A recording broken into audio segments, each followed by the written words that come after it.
प्रिय विद्यार्थियों, क्लास 10। तो देखिए बच्चों, कल हमने पढ़ा था ये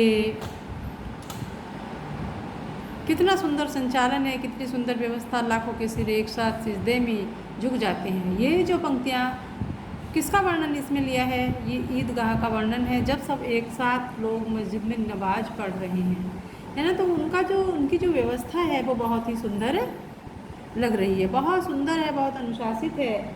इसका इसमें वर्णन किया है कि लाखों सिर एक साथ सिजदे में झुक जाते हैं, यानी उनके सब एक साथ झुकते हैं और एक साथ फिर खड़े हो जाते हैं, एक साथ झुकते हैं, एक साथ घुटनों के बल बैठ जाते हैं। कई बार यही क्रिया होती है, यानी एक साथ मिल कर के वो सब लोग नमाज पढ़ रहे हैं। बिजली की लाखों बत्तियाँ एक साथ प्रदीप्त हों और एक साथ बुझ जाएँ। ऐसा लग रहा है जैसे बिजली की लाखों की संख्या में वहाँ इस्लाम धर्म को मानने वाले लोग उपस्थित थे, वो एक साथ ही सारे कार्य कर रहे थे। ऐसा लग रहा था जैसे कि बिजली की बत्तियाँ जो हैं एक साथ जल रही हैं और एक साथ ही बुझ रही हैं।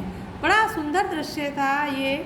सामूहिक क्रियाएं, सबकी एक साथ की क्रियाएं, इनका विस्तृत रूप से, यानी बहुत अधिक फैलाव था, बहुत अधिक संख्या में थे, और उनकी अनंतता हृदय, यानी वो अनंत तक जो है आपस में मिले हुए थे। एक दूसरे के हृदय में उनके लिए श्रद्धा और गर्व था।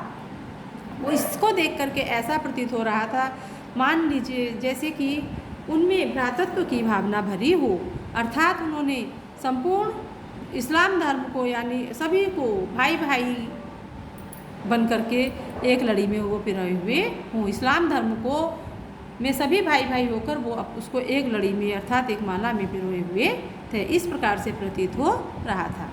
अब यहाँ से आज हम पढ़ेंगे, नमाज खत्म हो गई, लोग आपस में गले मिल रहे हैं। अब देखिए, नमाज खत्म हो गई, जो नमाज पढ़ रहे थे वो खत्म हो गई और आपस में एक दूसरे के गले मिल रहे हैं।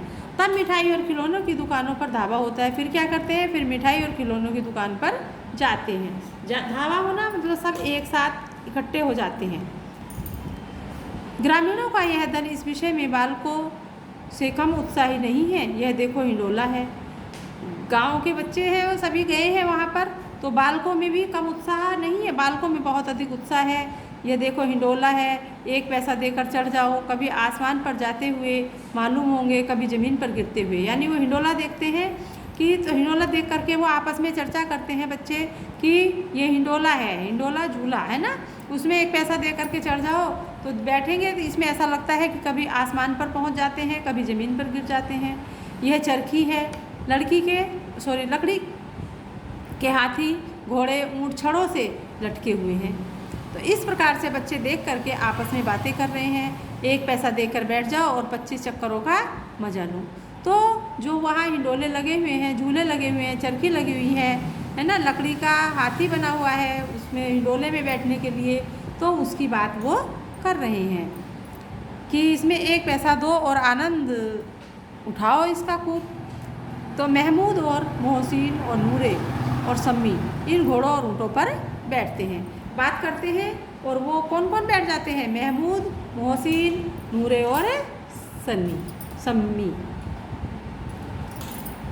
तो हामिद दूर खड़ा है, 3 ही पैसे तो है उसके पास, अपने कोष का 1/3 जरा सा चक्कर खाने के लिए नहीं दे सकता। अब वहाँ क्या हो रहा है, जिनके पास पैसे हैं वो तो बैठ जाते हैं, हामिद बेचारा दूर से खड़ा होकर के देख रहा है, खड़ा है, क्योंकि यदि वो इसमें झूले में, हिंडोले में बैठेगा, चरखी पर बैठेगा, तो उसके पास इतने अधिक पैसे नहीं हैं। उसके पास 3 ही पैसे हैं, 3 पैसे में से 1 पैसा वो हिंडोले में खर्च कर देगा, तो फिर इसलिए हिंडोले में 1 पैसा क्यों खर्च करे, अपने पैसे का कुल 1/3 क्यों खर्च करे, क्योंकि उसके पास तो 3 ही पैसे हैं, और थोड़ा सा इतना खर्च करके क्या मजा उसको आनंद आएगा, थोड़ा सा चक्कर काट लेगा। भाई चक्कर खाने के लिए वो अपना 1 पैसा खर्च नहीं कर सकता, इसलिए वो वो एक तरफ खड़ा हुआ देख रहा है। अब देखिए, सब चरखियों से उतरते हैं, अब खिलौने लेंगे। अब सब बच्चे जो हैं चरखियों से उतर जाते हैं, अब खिलौनों की दुकान पर जाएंगे। उधर दुकानों की कतार लगी हुई है, तरह तरह के खिलौने हैं। देखा है, आप भी कभी मेले में घूमे होंगे, है ना, तो इसी तरह से वो भी मेले में घूम रहे हैं। सिपाही और गुजरिया, राजा, वकील, भिश्ती और साधु। वाह, कितने सुंदर खिलौने हैं। तो सब चरखी से उतर करके कहाँ जाते हैं? खिलौनों की दुकान पर भीड़ लगा लेते हैं। वहाँ बहुत अधिक भीड़ है, कतार लगी हुई है। तरह तरह के सुंदर सुंदर खिलौने हैं, जैसे सिपाही है, गुजरिया है, गुजरिया है ना, वो जानते हो आप?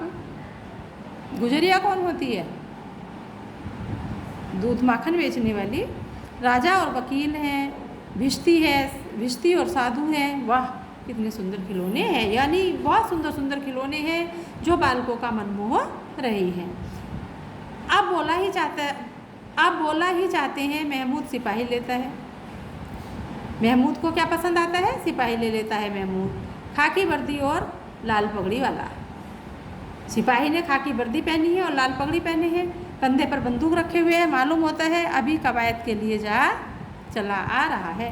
मोहसिन को भिश्ती पसंद आया। मोहसिन ने भिश्ती ले लिया। भिश्ती कैसा है? उसकी कमर झुकी हुई है, ऊपर मशक रखे हुए हैं, मशक का मुंह एक हाथ में से पकड़े हुए है। कितना प्रसन्न है, शायद कोई गीत गा रहा है। ये भिश्ती का है। क्या है? भिश्ती मशक लिए हुए है, मशक मुंह एक हाथ से पकड़े हुए है। बहुत अधिक प्रसन्न है भिश्ती, और ऐसा लग रहा है जैसे कि कोई गीत गा रहा है। बस मशक से पानी उड़ेला उड़ेलना ही चाहता है। नूरे को वकील से प्रेम है। ऐसा लग रहा है कि मशक जो है पानी उड़ेलना ही चाहता है ना। तो नूरे क्या लेता है? वकील। नूरे को वकील पसंद आ जाता है। कैसी विद्युता है उसके मुख पर?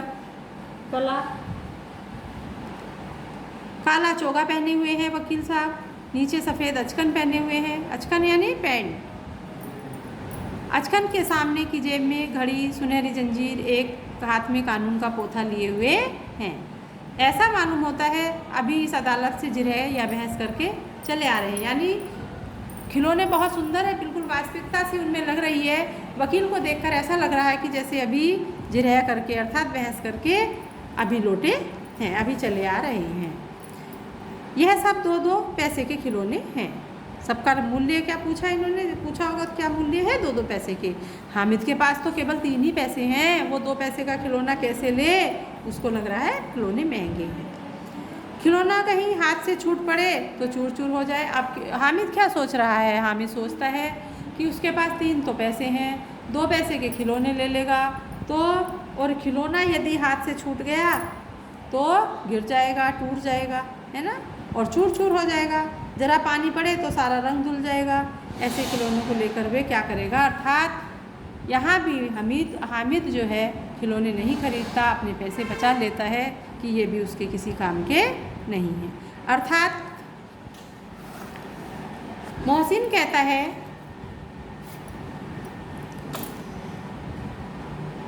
मेरा भिश्ती रोज़ पानी दे जाएगा साँझ सवेरे, है ना। सब अपने अपने खिलौनों की तारीफ़ कर रहे हैं।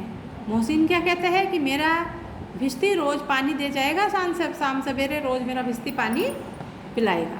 महमूद कहता है कि मेरा सिपाही घर का पहरा देगा, कोई चोर आएगा तो फ़ौरन बंदूक फेर कर देगा। तो सब अपने अपने खिलौनों की खुल करके तारीफ़ कर रहे हैं। नूरे कहता है कि मेरा वकील खूब मुकदमा लड़ेगा। हामिद खिलौनों की निंदा करता है। सब अपने खिलौनों की तारीफ़ कर रहे हैं और हामिद खिलौनों की निंदा करता है। वो कहता है मिट्टी के तो हैं, गिरे तो चकनाचूर हो जाएंगे, लेकिन ललचाई हुई आंखों से खिलौनों को देख रहा है। वो खिलौनों की निंदा तो कर रहा है कि यदि गिर जाएं ये खिलौने तो चकनाचूर हो जाएंगे, लेकिन उसका मन ही मन खिलौनों को जो है ललचाई आंखों से देख रहा है, आकर्षित हो रहा है, और उसका जी ये चाहता है कि ज़रा थोड़ी देर के लिए मुझे कोई खिलौना दे दे तो वो हाथ में लेकर के देख ले। उसके हाथ अनायास ही लपकते हैं, लेकिन लड़के इतने त्यागी नहीं होते, विशेषकर जब अभी नया शौक है। हामिद ललचाता रह गया, अर्थात हामिद को किसी ने खिलौना नहीं दिया। अब खिलौने के बाद वो कहाँ जाते हैं? मिठाई वाले के पास जाते हैं। मिठाई वाले की दुकान पर आते हैं। किसी ने रेवड़ियाँ ले ली, किसी ने गुलाब जामुन ले ली, किसी ने सोहन हलवा लिया और मज़े से खा रहे हैं। हामिद उनकी बिरादरी से पृथक है। बिरादरी यानी उनसे अलग हो गया है। वो सब खा रहे हैं खरीद करके और हामिद नहीं खरीद सकता तो वो उनकी बिरादरी से पृथक है, अलग है। अभागे के पास 3 पैसे हैं, अभागे भाग्य रहित है ना, उसके पास कितने 3 पैसे हैं, क्यों नहीं कुछ लेकर खाता, ललचाई आंखों से सबकी ओर देखता है। 3 पैसे हैं और वो कुछ भी लेकर के नहीं खा रहा है, बल्कि ललचाई हुई आंखों से सबकी ओर देख रहा है। मोहसिन कहता है हामिद रेवड़ी ले जा, कितनी खूबसूरत है। अब बच्चे क्या हैं, लड़के दूसरे उसको ललचा रहे हैं, उसको हामिद को कहते हैं कि हामिद रेवड़ी ले ले, बहुत खुशबूदार है, तू खा ले। हामिद को संदेह हुआ यह केवल क्रूर विनोद है। मोहसिन इतना उदार नहीं है, लेकिन यह जानकर भी उसके पास चला जाता है। हामिद जानता है कि मोहसिन बहुत क्रूर है और ये जो है उससे विनोद कर रहा है, उसका मजाक बना रहा है, लेकिन सोचते हुए भी कि मोहसिन इतना उदार नहीं है, वो उसको नहीं देगा, लेकिन यह जानकर भी उसके पास जाता है। मोहसिन दोने से एक रबड़ी निकालकर हामिद की ओर बढ़ाता है और हामिद हाथ फैलाता है, मोहन रेवड़ी जो है अपने मुंह में रख लेता है, अर्थात हामिद को खूब ललचाता है। महमूद, नूरे और सम्मी खूब तालियां बजा बजा कर हंसते हैं और हामिद खिसिया जाता है। उस अपना मजाक बना हुआ देख करके हामिद खिसिया जाता है। मोहसिन, अच्छा आपकी ज़रूर देंगे हामिद, अल्लाह कसम ले जा, है ना। मोहसिन फिर कहता है कि ले अब की बार ज़रूर देंगे, अल्लाह कसम तू ले जा। हामिद, रखे रहो, क्या मेरे पास पैसे नहीं हैं। सम्मी, 3 ही पैसे तो हैं, 3 पैसे में क्या क्या लोगे। महमूद, हमसे गुलाब जामुन ले जा हामिद। मोहसिन बदमाश है। तो अब महमूद कहता है कि हामिद तुम गुलाब जामुन ले लो हमसे। मोहसिन बदमाश है, उसने नहीं दिया तो तुम हमसे ले लो। हामिद, मिठाई कौन बड़ी नेमत है। हामिद कहता है, फिर अब वो किसी के आगे हाथ नहीं फैलाता है। हामिद वो कहता है कि मिठाई कोई बड़ी बात नहीं है, किताब में इसकी कितनी बुराइयाँ लिखी हुई हैं। किताब में जो मिठाई में बुराइयाँ होती हैं वो किताब में मैंने पढ़ रखी हैं, इसलिए वो अब किसी से नहीं लेगा। लेकिन दिल में कह रहे होंगे कि मिले तो खा लें, अपने पैसे क्यों नहीं निकालते। दूसरे बच्चे का मोहसिन कहता है कि मन में तो तुम्हारे लग रहा है कि मिल जाए तो खा लेंगे, लेकिन तुम्हारे पास इतने पैसे नहीं हैं और अपने पैसे तुम खर्च नहीं करना चाहते हो। महमूद कहता है, हम समझते हैं इसकी चालाकी, जब हमारे सारे पैसे खर्च हो जाएंगे तो हमें ललचा कर खाएगा। तो इस प्रकार से सभी बच्चे जो है आपस में हामिद को चिढ़ा रहे हैं और उस बात कर रहे हैं। मिठाइयों के बाद दुकानें किसकी आई, लोहे के सामान की, लोहे की चीज़ों की, कुछ गिलट और कुछ नकली गहनों की। अब मिठाई के बाद में दुकान पर जाते हैं, नकली सामान की दुकान पर, जो नकली जेवर बिक रहे हैं उस पर गिलट के सामान, और लोहे की दुकान पर। लड़कों के लिए यहाँ कोई आकर्षण न था, कोई लड़का भी यहाँ पर नहीं रुका, क्योंकि लड़कों के लिए यहाँ कोई भी उनके खरीदने की, उनके आकर्षण का सामान नहीं था। सबके सब आगे बढ़ गए। हामिद लोहे की दुकान पर रुक गया। कई चिमटे रखे हुए थे, उसे ख्याल आया दादी के पास चिमटा नहीं है, तवे से रोटियां उतारती हैं तो हाथ जल जाती हैं। देखिए हामिद का बड़ा दिली है ना। तो हामिद वहाँ, और दूसरे लड़के वहाँ पर नहीं रुके, हामिद लोहे की दुकान पर रुक गया। सारे साथी उसके आगे निकल गए। क्यों रुका, क्योंकि उसको ये ख्याल आया वहाँ चिमटा रखा हुआ उसको दिख गया। हामिद को ख्याल आया कि दादी के पास क्या है, चिमटा नहीं है रोटी बनाने के लिए। जब दादी रोटी बनाती है, तवे से रोटियां उतारती है तो उनका हाथ जल जाता होगा। अगर वह चिमटा ले जाकर दादी को दे दे तो दादी बहुत प्रसन्न होगी और फिर उनकी उंगलियां कभी नहीं जलेंगी। तो घर में एक काम की चीज़ भी हो जाएगी। खिलौनों से ज़्यादा फ़ायदा इसमें रहेगा, व्यर्थ में पैसे खराब होने से क्या फ़ायदा। ज़रा देर की खुशी ही तो है, फिर खिलौनों को कोई आँख उठाकर नहीं देखता है। ऐसे सोचते हुए वो क्या करता है, वो लोहे की दुकान पर रुक जाता है और चिमटे की बातचीत करने लगता है।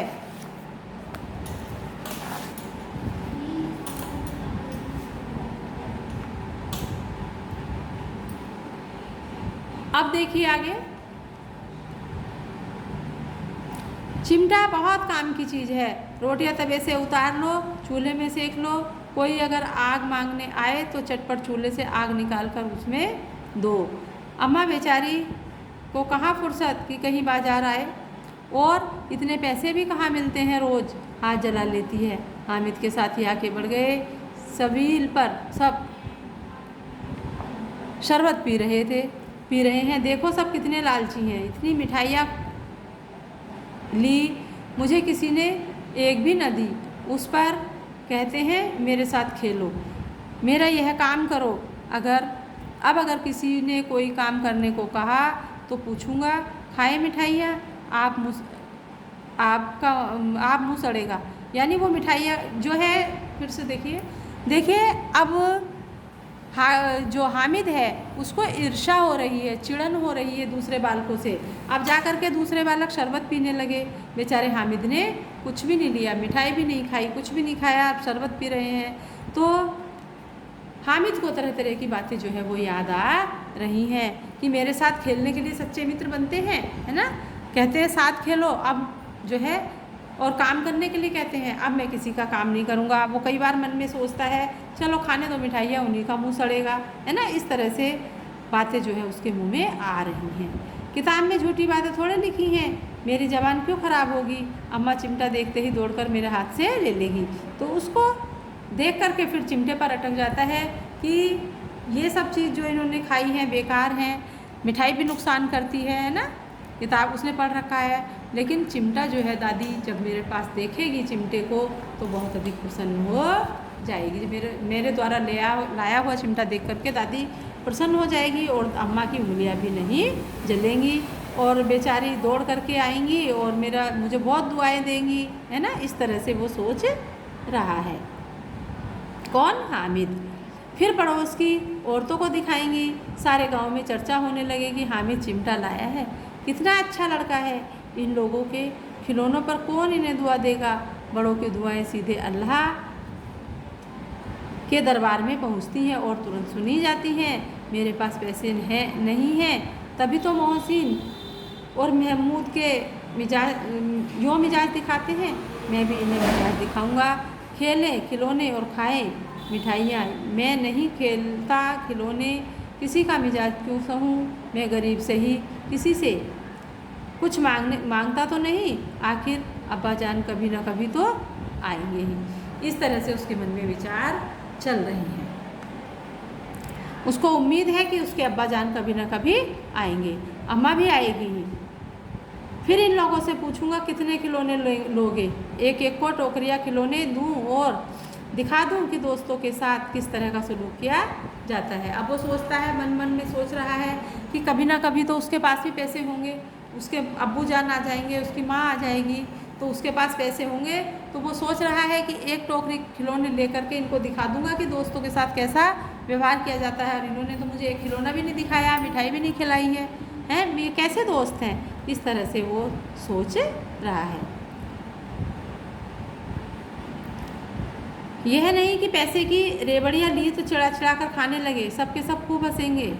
और हामिद ने चिमटा लिया है, हंसे मेरी बला से।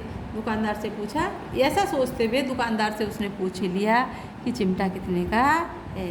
दुकानदार ने उसकी ओर देखा और कोई आदमी साथ ना देखकर कहा, तुम्हारे काम का नहीं है जी, क्योंकि बालक है, बालक चिमटे का क्या करेगा। तो दुकानदार ने कहा, बालक ये तुम्हारे काम का नहीं है, बिकाऊ है। क्यों नहीं कि बिकाऊ तो है, बिकाऊ क्यों नहीं है और यहाँ क्यों लाए हो, तो बताते क्यों नहीं के पैसे का है। बिकाऊ है, फिर पूछता है बताओ कितने पैसे का है, के पैसे कितने पैसे का। 6 पैसे लगेंगे। हामिद का दिल बैठ गया, धीरे धीरे हामिद का दिल बैठ गया, यानी वहाँ भी वो निराश हो गया। ठीक बताओ, ठीक 5 पैसे लगेंगे, लेना हो तो लो, नहीं चलेगा। हामिद ने कलेजा मजबूत करके बोला 3 पैसे लोगे। यह कहता हुआ वह आगे बढ़ गया। कि क्यों बढ़ गया, क्योंकि उसने 3 पैसे बोले तो उसको लग रहा था दुकानदार कहीं उसको गुड़कियाँ ना दे दे, डांट ना दे, इसलिए वो आगे की ओर बढ़ गया। लेकिन दुकानदार ने गुड़कियाँ नहीं दी, बुलाकर चिमटा दे दिया। हामिद ने उसे इस तरह कंधे पर रखा मानो बंदूक है और शान से अकड़ता हुआ संगियों के पास आया। यह चिमटा खरीद लिया है किसने, हामिद ने, और चिमटे को किस पर रखा, अपनी कंधे पर, और शान से अकड़ता हुआ अपने मित्रों के पास आए। जरा सुने सबके सब क्या आलोचनाएं करते हैं। तो वो चला गया वो उनके पास कि देखें अब क्या आलोचना होती है। महमूद ने हंसकर कहा, ये चिमटा क्यों लाया रे पगले, इसे क्या करेगा?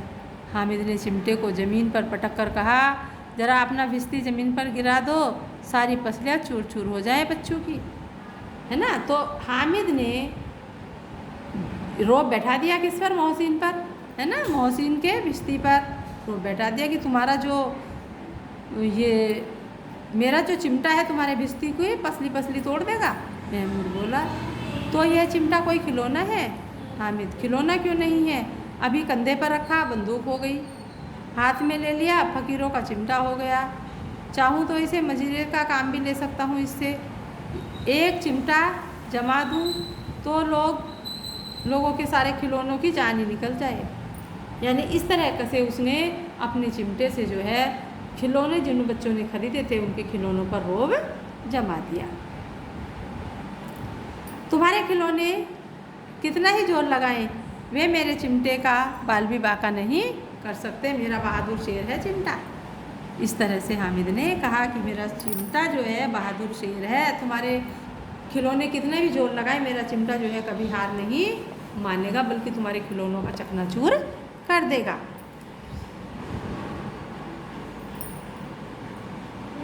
अब देखिए, सम्मी ने खंजरी ली थी, प्रभावित होकर बोला, मेरी खंजरी से बदलोगे? 2 आने की है। हामिद ने खंजरी की ओर उपेक्षा से देखा कि मेरा चिमटा चाहे तो तुम्हारी खंजरी का पेट फाड़ डालेगा। बस एक चमड़े की झिल्ली लगा दी, ढप ढप बोलने लगी, जरा सा पानी लग जाए तो ख़त्म हो जाए। मेरा बहादुर चिमटा आग में, पानी में, तूफान में बराबर डटा खड़ा रहेगा। तो हामिद ने किस पर? अपने मित्र पर, खंजरी की ओर, जिसने खंजरी खरीदी थी उसकी ओर उपेक्षा की दृष्टि से देखा कि मेरा चिमटा जो है तुम्हारी खंजरी पर भी भारी पड़ जाएगा, तुम्हारी खंजरी का पेट फाड़ देगा, है ना। तो इस तरह से वो बातें कर रहे थे। चिमटे ने सभी को मोहित कर लिया, लेकिन अब पैसे किसके पास धरे हैं? फिर मेले से दूर निकल आए। 9 कब के बज गए, तेज़ धूप हो रही थी, घर पहुंचने की जल्दी थी। बाप से जिद भी करें तो चिमटा नहीं मिल सकता। हामिद है बड़ा चालाक, इसलिए बदमाश ने अपने पैसों को बचा रखा था। इस तरह से वो आपस में बातें कर रहे हैं। आगे देखिए, अब बच्चों के 2 दल हो गए। मोहसिन, महमूद, सम्मी और नूरे एक तरफ है, हामिद अकेला एक तरफ है। दोनों में शास्त्रार्थ हो रहा है। शास्त्रार्थ माने वाद विवाद, यानी शास्त्रार्थ चल रहा है, वाद विवाद हो रहा है। सम्मी तो विधर्मी हो गया दूसरे पक्ष में जामिला, लेकिन मोहसिन, महमूद और नूरे भी हामिद से 1-1, 2-2 साल बड़े होने पर भी हामिद के आघातों से आतंकित हो उठे थे। उसके पास न्याय का बल है और नीति की शक्ति। एक और मिट्टी है, दूसरी ओर लोहा। जो इस वक्त अपने को फौलाद कह रहा है वह अजय है, घातक है। अगर कोई शेर आ जाए तो मियाँ भिश्ती के चक्के छूट जाए, मियाँ सिपाही मिट्टी की बंदूक छोड़कर भागे, वकील साहब की नानी मर जाए, चोगे में मुँह छिपाकर ज़मीन पर लेट जाएं, मगर यह चिमटा, यह बहादुर, यह रुस्तमे हिंद लपक कर शेर की गर्दन पर सवार हो जाएगा और उसकी आंखें निकाल लेगा। अब वापस लौटते हुए, यानी लौट रहे हैं ईदगाह से, तो सभी बच्चों के जो है 2 दल बन गए हैं। मोहसिन, महमूद, सम्मी, नूरे एक तरफ हैं और हामिद बेचारा अकेला दूसरी तरफ है। दोनों में क्या चल रहा है? वाद विवाद हो रहा है और कहते हैं कि सम्मी तो विधर्मी हो गया है दूसरे पक्ष से जामिला, लेकिन मोहसिन, महमूद, नूरे, हामिद 1-1, 2-2 साल होने के कारण जो है हामिद के आघातों से आतंकित हो उठे हैं। अर्थात कहने का अभिप्राय ये है, ये चारों मित्र जो हैं हामिद से बड़े हैं, लेकिन फिर भी हामिद इतना आघात कर रहा है, वो बहुत दुखी हो गए हैं। उसके पास न्याय का बल है। किसके? हामिद के पास न्याय का बल है और नीति की शक्ति है, यानी वो न्याय और नीति से जो है लड़ रहा है, उसकी शक्ति लेकर के लड़ रहा है।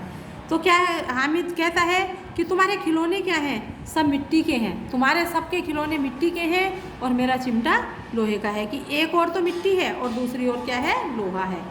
तो लोहा क्या है, फौलाद कह रहा है वो इस वक्त अपने को, अजय है, घातक है। यानी ये चिमटा क्या है, अजय है, इस पर कोई विजय नहीं पा सकता, घातक है, ये घात कर देगा, तुम्हारे जो खिलौने हैं इनको चकनाचूर कर देगा। और रास्ते में यदि कोई शेर आ जाए तो उससे भी मुकाबला कर लेगा, लड़ाई कर लेगा, है ना। मियाँ भिस्ती के तो चक्के ही छूट जाएंगे, सिपाही बंदूक छोड़कर भाग जाएंगे, वकील साहब की नानी मर जाएगी, है। इस तरह से जो है हामिद जो है सब पर भारी हो जाता है, उन सबको जो है चुप कर देता है। तो हामिद का जो चिमटा है, बहादुर रुस्तम हिंद शेर की गर्दन पर सवार हो जाएगा तो आंखें ही निकाल लेगा। ऐसा हामिद जो है अपने चिमटे की बार बार तारीफ कर रहा है और रास्ते में वार्तालाप कर रहे हैं। मोहसिन ने एड़ी चोटी का जोर लगाकर कहा, अच्छा पानी तो नहीं भर सकता। हामिद ने चिमटे की सीधा खड़ा करके कहा, भिस्ती को एक डांट बताएगा और दौड़ा हुआ पानी लाकर उसके द्वार पर छिड़कने लगेगा। तो मोहसिन फिर कहता है कि वो अपने भिस्ती की तारीफ़ करता है कि तेरा चिमटा पानी नहीं भर सकता, मेरा भिस्ती पानी भरेगा। तो क्या कहता है हामिद कि भिस्ती को एक डांट लगा देगा ना तो दौड़ा हुआ तेरा जो भिस्ती है वो पानी छिड़कने लगेगा द्वार पर, तो उसको भी चुप कर देता है। मोहसिन परास्त हो जाता है, अर्थात हार जाता है। महमूद ने कुमुक पहुँचाई, मगर बच्चू पकड़ा जाए तो अदालत में बंधे बंधे फिरेंगे, तब तो वकील साहब के पैरों पड़ेंगे। हामिद इस प्रबल तर्क का जवाब न दे सका। उसने पूछा, हमें पकड़ने कौन आएगा? नूरे ने अकड़कर कहा, यह सिपाही बंदूक वाला। हामिद ने मुंह चिढ़ाकर कहा, यह बेचारे हम बहादुर रुस्तम हिंद को पकड़ेंगे? अच्छा लाओ, अभी ज़रा कुश्ती हो जाए, इसकी सूरत देखकर दूर से भागेंगे, पकड़ेंगे क्या बेचारे, है ना। तो हामिद जो है चिढ़ करके फिर अपने रुस्तम हिंद चिमटे की तारीफ़ करता है कि अच्छा लेके आओ, कुश्ती कर लें चिमटे की और किसकी, बंदूक वाले सिपाही की, और चिमटे की कुश्ती हो गई। अब क्या होता है, मोहसिन को एक नई चोट सूझ गई। तुम्हारे चिमटे का मुंह रोज आग में जलेगा। उसने समझा था कि हामिद लाजवाब हो जाएगा, लेकिन यह बात न हुई। हामिद ने तुरंत जवाब दिया, आग में बहादुरी कूदते हैं जनाब, तुम्हारे यह वकील सिपाही भिस्ती लोंडियों की तरह घर में घुस जाएंगे। आग में कूदना वह काम है जो यह रुस्तम हिंद ही कर सकता है। तो इसकी बात का भी हामिद के पास जवाब था। मोहसिन की इस बात का भी जो है हामिद के पास जवाब था। हामिद एक बहादुर बालक है और बुद्धिमान भी है ना। तो इस तरह से वो सब से वार्तालाप करता हुआ आता है। महमूद ने एक जोर लगाया, वकील साहब कुर्सी मेज पर बैठेंगे, तुम्हारा चिमटा तो बावर्ची खाने में ज़मीन पर पड़ा रहेगा। कि मेरे वकील साहब कुर्सी पर बैठेंगे और तुम्हारा चिमटा तो यूं ही पड़ा रहेगा। इस तर्क से समी और नूरे को भी इस तर्क ने समी और नूरे को भी सजीव कर दिया, यानी वो भी फिर से बोलने लगे। सजीव जीवन दिया।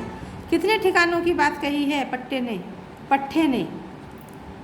चिमटा बावर्ची खाने में पड़े रहने के सिवा और क्या कर सकता है।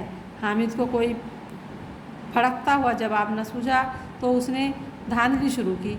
मेरा चिमटा बावर्ची खाने में नहीं रहेगा, वकील साहब कुर्सी पर बैठेंगे तो जाकर उन्हें ज़मीन पर पटक देगा और उनका कानून उनके पेट में डाल देगा। यानी अब उसको जब परेशान हो जाता है हामिद तो क्या सोचता है, अब वो भी धांधली करने लगता है ना। तो वो कहता है कि मेरा चिमटा भी बावर्ची खाने में नहीं रहेगा, तुम्हारे जो वकील साहब हैं उनको कुर्सी पर नहीं बैठने देगा, जा कर के उन्हें ज़मीन पर पटक देगा। तो इस बात का भी हामिद ने जो है उनको जवाब दे करके चुप कर दिया। बात कुछ बनी नहीं, खासी गाली गलौज थी। कानून को पेट में डालने वाली बात छा गई, ऐसी छा गई कि तीनों सूरमा मुँह ताकते रह गए, मानो कोई धेलचा कनकोआ किसी गंडे वाले कनकोए को काट गया हो। कानून मुंह से बाहर निकालने वाली चीज़ है, उसको पेट के अंदर डाल दिया जाना बेतुकी सी बात होने पर भी कुछ नयापन रखती है। हामिद ने मैदान मार लिया, उसका चिमटा रुस्तम हिंद है। अब उसमें मोहसिन, महमूद, नूरे, सम्मी किसी को भी कोई आपत्ति नहीं हो सकती। अर्थात उसने सबको चुप कर दिया। सब के सब जो है बात कुछ भी नहीं बनी, सबके सब खासी गाली गलौज भी होने लगी उनमें, और सबको चुप कर दिया है हामिद ने। तो फिर क्या होता है, चिमटा जो है सभी खिलौनों पर भारी हो जाता है। अर्थात मोहसिन की, इसकी हामिद की ही विजय होती है। मैदान मार लिया, हामिद ने विजय प्राप्त कर ली और उसका चिमटा जो है रुस्तम हिंद बन गया। विजेता को हारने वालों से जो सत्कार मिलना स्वाभाविक है, वह हामिद को भी मिला। तो इसमें हामिद क्या है, विजेता है। और जो दूसरों से सत्कार मिलना चाहिए था विजेता को, वो हामिद को मिल गया। सब हामिद की वाह वाह करने लगे, उसका आदर करने लगे हामिद का, और उसकी वाह वाह करने लगे। और उन्हें तीन चार आने पैसे खर्च किए, पर कोई भी चीज़ न ले सके। सब बच्चों ने 3 4 आने पैसे खर्च किए, पर कोई ऐसी चीज़ नहीं लाए जो किसी को दिखा सकते, मतलब जो उनको अच्छी लग रही। लेकिन हामिद ने 3 पैसे में ही अपना रंग जमा लिया। सच ही तो है, खिलौनों का क्या भरोसा, टूट फूट जाएंगे, हामिद का चिमटा तो बना रहेगा बरसों तक। अब खिलौनों का क्या है, टूट फूट जाएंगे, लेकिन हामिद का चिमटा तो हमेशा ही बना रहेगा। संधि की शर्तें तय होने लगी। अब आपस में जो इनमें लड़ाई झगड़ा हो रहा था बच्चों में, सभी बालकों में, तो अब वो आपस में क्या है, संधि अब आपस में दोस्ती की जो है शर्तें तय होने लगी। मोहसिन ने कहा, जरा अपना चिमटा दो, हम भी देखें। तुम हमारा बिस्ती लेकर देखो। अब क्या है, वो अपना चिमटा, अपना सामान जो है देने लगे, और उसका चिमटा सब बारी बारी से हाथ में लेने लगे कि हम अपना चिमटा जरा हमें दे दो, हम देख लें, और तुम हमारा बिस्ती ले लो। अब देने लगे वो, देखो। महमूद और नूरे ने भी अपने अपने खिलौने पेश किए। महमूद और नूरे ने भी उसको अपने खिलौने दे दिए। हामिद को इन शर्तों के मानने में कोई आपत्ति ना थी। चिमटा बारी बारी से सबके हाथ में गया, और उनके खिलौने बारी बारी से हामिद के हाथ में आए। कितने खूबसूरत खिलौने हैं। अब सभी ने अपने खिलौने हामिद को दिखाए, और हामिद का जो चिमटा है वो सभी ने अपने अपने हाथों में लेकर के देखा। हामिद ने हारने वालों के आंसू पोंछे। मैं तुम्हें चिढ़ा रहा था, सच, यह चिमटा भला इन खिलौनों की क्या बराबरी करेगा, मालूम होता है। अब बोले।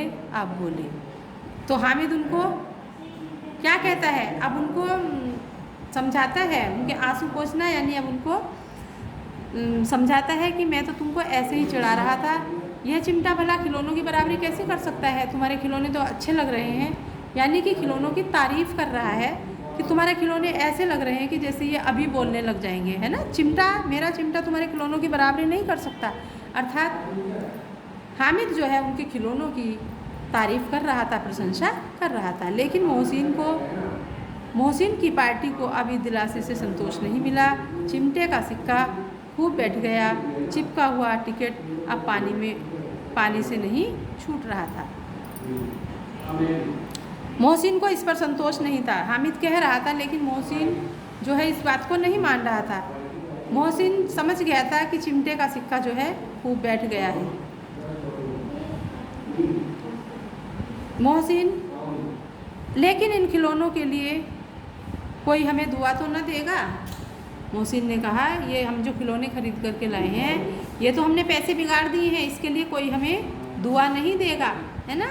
महमूद, दुआ के लिए फिरते हो, उल्टे मारना पड़े, अम्मा ज़रूर कहेगी कि मेले में ये मिट्टी के खिलौने ही मिले। अब वो कह रहे हैं कि दुआ की तो छोड़ो, माता और देख करके डांटेगी, अम्मी जो है उनकी डांटेगी कि तुम मेले में से क्या खरीद के लाए, मिट्टी, है ना, इतने मेले में तुम्हें मिट्टी के खिलौने ही मिले क्या, है ना, अम्मा और डांटेगी। हामिद को स्वीकार करना पड़ा कि खिलौनों को देखकर किसी की माँ इतनी खुश नहीं होगी जितनी कि मेरी दादी चिमटे को देख करके होगी।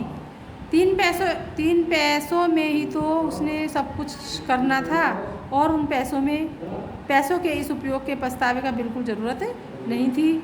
फिर अब तो चिमटा रुस्तम हिंद है, सभी खिलौनों का बादशाह।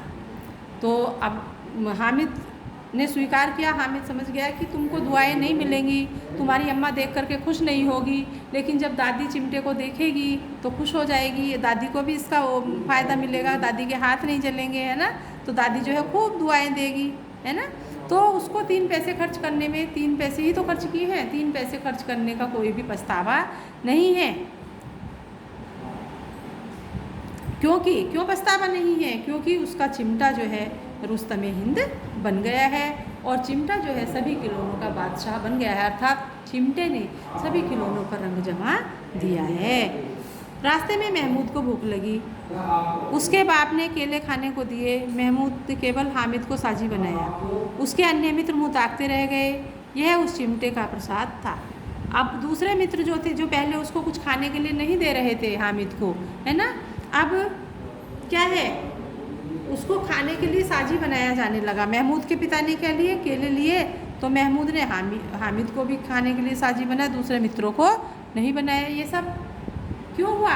क्योंकि हामिद के चिमटे ने उन पर रंग जमा दिया। 11 बजे गांव में हलचल मच गई, मेले वाले आ गए। मोहसिन की छोटी बहन ने दौड़कर बिस्ती और उसके हाथ से छीन लिया। अब क्या है, समय मेले से सब लोग बाहर अपने गांव आ गए हैं, सब बच्चे, सब गांव मेले जाने वाले सभी वापस आ गए हैं। तो मोहसिन की छोटी बहन क्या है, दौड़ करके आई, और बिस्ती मोहसिन के हाथ में था। मारे खुशी के वो उछली और बिस्ती को हाथ से छीन लिया। तो मियाँ बिस्ती नीचे आ गिरे और सुरलोक सिधारे यानी फूट गए, है ना। तो बिस्ती तो वहीं स्वर्गलोक सिधार गए, बिस्ती तो वहीं गए, जान गंवा दी है। इस पर भाई बहन में मारपीट शुरू हो गई, दोनों भाई बहन लड़ गए और मारपीट हो गई। दोनों खूब रोए। उनकी अम्मा यह शोर सुन कर के बिगड़ी और दोनों को ऊपर से 2-2 चांटे और लगाए। किसने? मोहसिन की माता जी ने, मोहसिन की अम्मा ने, है ना। तो ये मोहसिन का तो यहाँ हो गया ख़त्म, बिस्ती जी टूट गए। अब बारी है मियाँ नूरे के वकील की। अब देखिए आगे पढ़ते हैं। मियाँ नूरे के वकील का अंत उनके प्रतिष्ठा अनुकूल इससे ज़्यादा गौरवमय हुआ। वकील ज़मीन पर या ताक पर तो नहीं बैठ सकता, भाई वकील को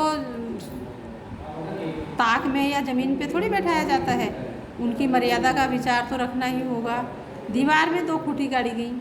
अब मियाँ नूरे ने क्या किया, अपने वकील को बैठाने के लिए दीवार में 2 खूंटियाँ गाड़ी, उन पर क्या किया, लकड़ी का एक पटरा रख दिया, है ना। पटरे पर कागज का कालीन बिछाया गया। अब वकील साहब राजा भोज की भांति सिंहासन पर विराजमान हो गए, अर्थात वकील साहब को वहाँ स्थापित किया गया, वहाँ रख दिया गया। अब नूरे ने क्या किया, देखो,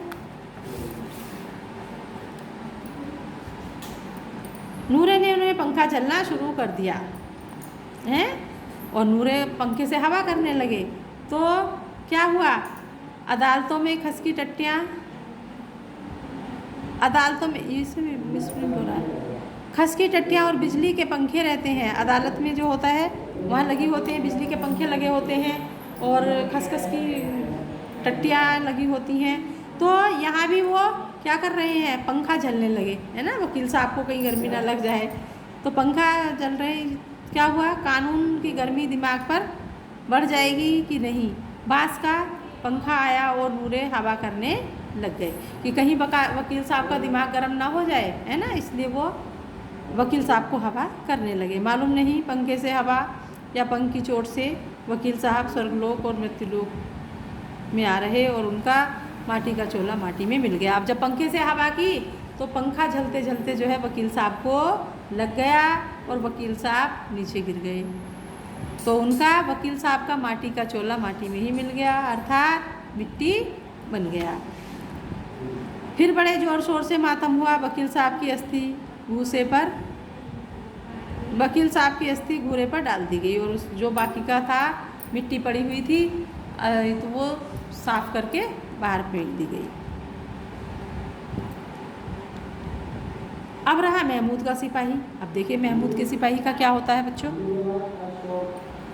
उसे चटपट गांव का पहरा देने का चार्ज मिल गया।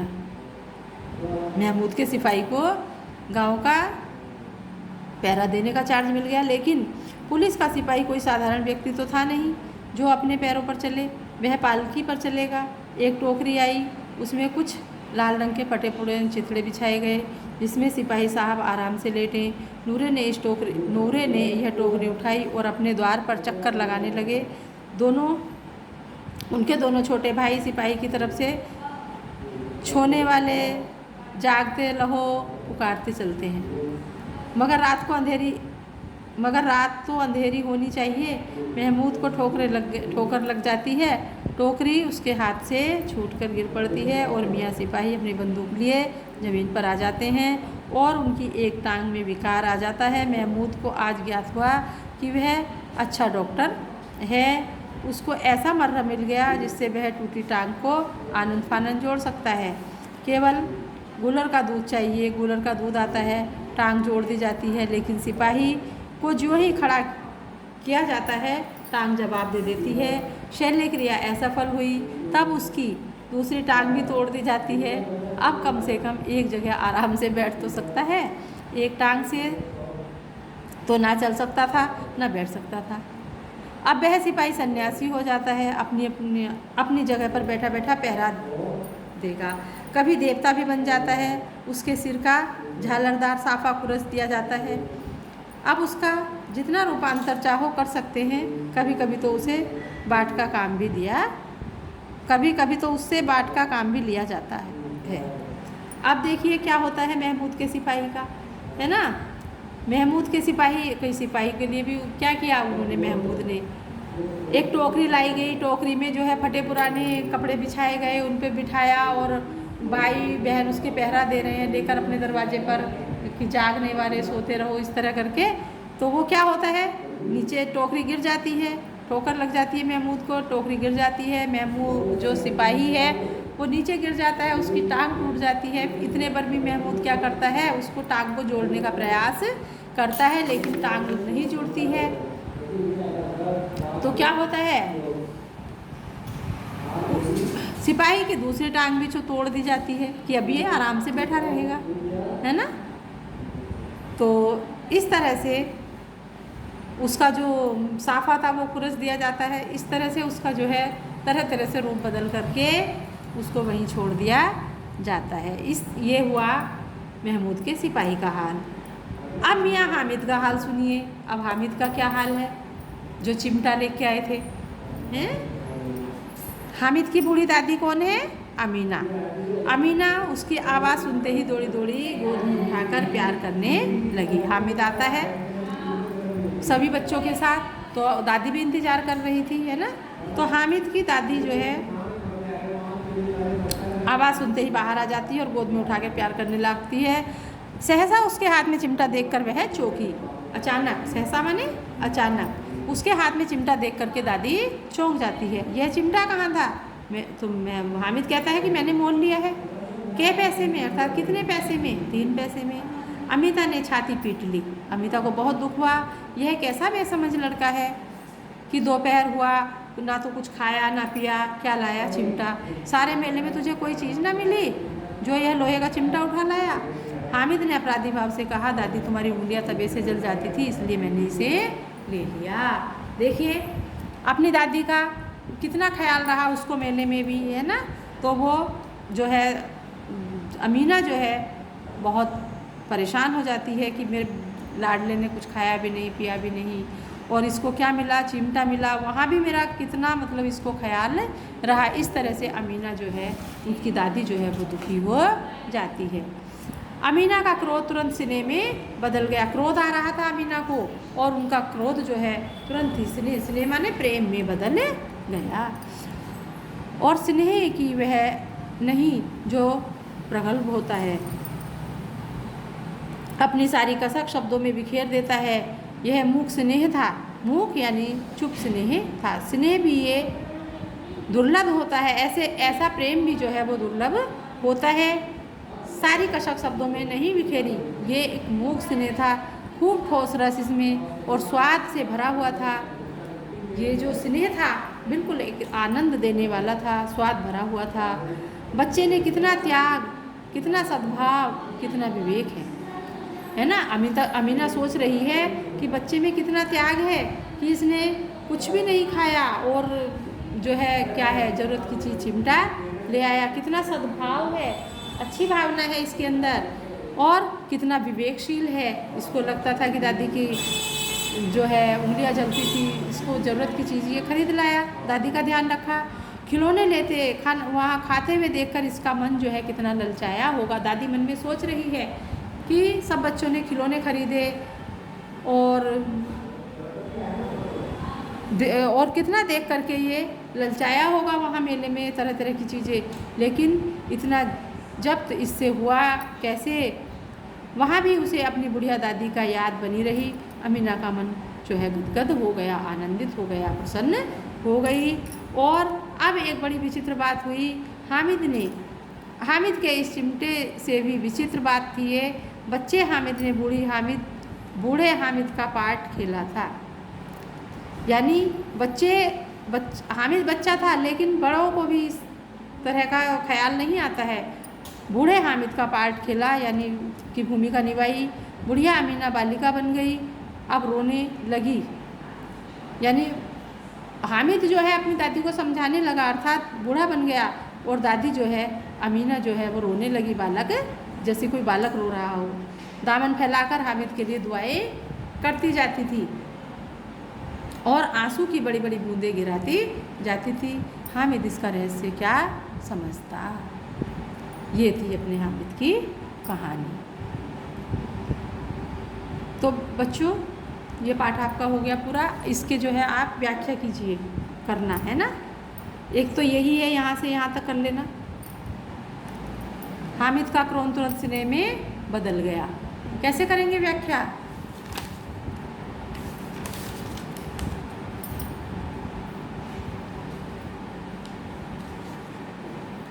व्याख्या करने के लिए लिखेंगे वही जो पहले क्या लिखेंगे, इसका संदर्भ लिखेंगे, फिर प्रसंग लिखेंगे और फिर व्याख्या करेंगे। जैसा कि मैंने आपको बताया था, ये इसी का बता दूं, बुढ़िया का क्रोध तुरंत स्नेह में बदल गया। अर्थात कैसे लिखेंगे? प्रस्तुत पंक्तियाँ हमारी पाठ्य पुस्तक क्षितिज के पाठ ईदगाह से ली गई हैं। इसके लेखक मुंशी प्रेमचंद जी हैं। तो फिर लिखेंगे हम प्रसंग। प्रसंग में हम क्या लिखेंगे? प्रसंग में लिखेंगे कि इसमें बताया गया है कि हामिद के पास केवल 3 ही पैसे थे। उन 3 पैसे से जो है हामिद क्या ले आया? चिमटा ले आता है ना। चिमटा ले आता है तो उसकी दादी जो है, दादी का जो भाव है, जो क्रोध आ रहा था दादी को, वो कैसे प्यार में बदल जाता है। और दादी जो है क्या सोचती है उस समय का इसमें वर्णन किया गया है।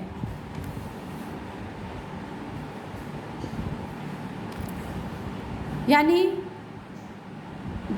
हामिद जब घर लौट कर आया तो दादी प्रतीक्षा कर रही थी, उसकी इंतज़ार कर रही थी। दादी देख रही थी उसका बच्चा कितनी देर हो गई है, अभी तक नहीं लौटा है। वो क्रोधित भी हो रही थी। लेकिन हामिद को देखकर जब वो देखती है चिमटा ले आता है ना, चिमटा जब दादी को देता है तो दादी का जो क्रोध है, बुढ़िया का क्रोध जो है, तुरंत स्नेह में बदल जाता है। और स्नेह भी वो ऐसा स्नेह नहीं है, स्नेह भी बहुत ही प्रगल्भ है, बहुत ही प्रगाढ़ है ना। और जो सारी कशक, यानी जो शब्दों में कहनी चाहिए थी वो नहीं कह सकती, जो कशक थी वो शब्दों में बिखेर देता है। और दादी का स्नेह जो है वो मूक है, वो कुछ नहीं कह पाती हैं। खूब ठोस रस और स्वाद से भरा हुआ है। अर्थात दादी जो है गदगद हो जाती है और सोचती है कि इस बच्चे में कितना त्याग है, कितनी सद्भावना है मेरे बालक में, कितना विवेकशील है बनाया है। अब देखिए, बिना माँ का बच्चा है और गरीब है, उसमें कितना त्याग है, कितना बलिदान है, ये सब इसमें बताया गया है। दूसरों को खिलौने लेते हुए देख करके कितना ललचाया होगा, लेकिन उसने ऐसा नहीं किया और उसको याद रहा अपनी बूढ़ी दादी के प्रति प्रेम। तो क्या करता है कि दादी जब रोटियां बनाती है तो हाथ जलती हैं, वो हाथों की उंगलियां जलती हैं, इसलिए चिमटा देख करके वो दादी के लिए चिमटा ले आता है। तो इसमें बताया है कि दादी जो है इन पंक्तियों में दादी क्या है, बूढ़ी दादी जो है, जो बच्चे को समझाती वो बालिका बन जाती है, और हामिद जो है अपनी दादी को समझाता है, एक बूढ़े हामिद की तरह से समझाता है। तो इसमें दादी की याद बनी हुई है। अमीना का मन जो है ये यानी मेले में गया था तो दादी को कितना प्यार करता है ये इसमें दिखाया गया है। यह जान कर के जो अमीना है वो बहुत अधिक आनंदित हो जाती है कि मेरे बालक को वहाँ भी मेरा कितना ख्याल आया। उसके बाद इसमें आप विशेष लिखेंगे, जैसे इसमें आप दिखा देंगे कि भाषा इसमें सरल है, सहज है ना, और हृदय के भावों से भरा हुआ है। वाणी मूक है, इसकी वाणी मूक है। इसी में यही दादी और उसकी दादी और जो है पोते का इसमें प्यार बना हुआ है, दिखाया गया है, इसमें प्यार दिखाया गया है। तो ये इस तरह से आप इसकी व्याख्या लिखेंगे। ऐसे ही और भी आप व्याख्या स्वयं करना, ठीक है। और बच्चों इसके प्रश्नोत्तर कर लेना, क्योंकि मैं इसमें लिख के भेज नहीं सकती बहुत सारे, तो इसलिए आप क्वेश्चन स्वयं कर लेना, और स्कूल में जब भी आने का हो किसी दिन आकर के ये मुझे चेक करवा देना। कॉपी में लिखना ज़रूर है ना, रजिस्टर बना लेना, और सभी अपनी अपनी कॉपी में इसकी जैसे जैसे पढ़ाया जा रहा है चैप्टर के पाठ के अनुसार अभ्यास प्रश्नों के उत्तर करते रहिएगा, और उनको साथ साथ याद भी करते चलिए, ताकि बाद में आपका पाठ्यक्रम इकट्ठा ना होए। धन्यवाद।